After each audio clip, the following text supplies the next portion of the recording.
VP Vadodara શહેરમાં DCP zone 3 અધિકારી અભિષેક Gupta Panigate police station વિસ્તારમાં સેફ્ટી તાંડવ લગાવી આપવામાં આવ્યા।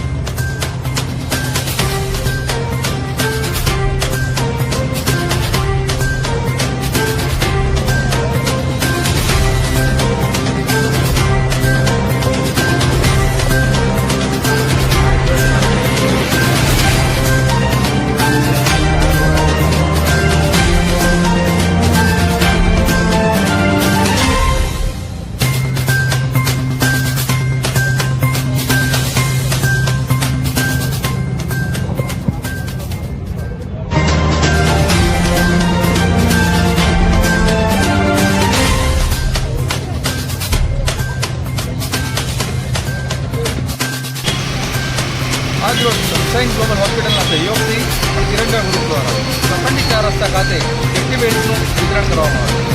મહત્વનો મુદ્દો એ છે કે પતંગનો ઉત્સવ ચાલી રહ્યો છે। તિરંગા દોરા કોઈના ગળામાં ફેરવીને કોઈનો જીવ ન જાય તેના કારણસર સનશાइन હોસ્પિટલે જે પગલું લીધું તેને પણ બિરદાવે છે। આજ રોજ અહીંયા તિરંગા ગ્રુપના કાર્યકરો દ્વારા દરેકને સૂચન આપવામાં આવ્યું તેમજ દરેકને એવું સૂચન કરવામાં આવ્યું કે તમારા મિત્રોને પણ જણાવજો કે જ્યારે પણ એ લોકો બાઇક एक्टिवा पर निकले ત્યારે ગળામાં રૂમાલ કે કોઈ ઓઢણી કે અમે આપેલા સેફ્ટી બેલ્ટ પહેરે જેથી જાનહાની કોઈને નુકસાન ન થાય તે અમારો મુખ્ય ઉદ્દેશ છે। આ કરવા પાછળ હેતુ એટલો છે કે લોકોને કોઈપણ રીતના ગંભીર ઇજાથી બચાવવા તે અમારો મુખ્ય હેતુ છે। તેની માટે અમે સનશાઇન ગ્લોબલ હોસ્પિટલને અભિનંદન પાઠવું છું। શું નામ શું છે? અમિત મોદી।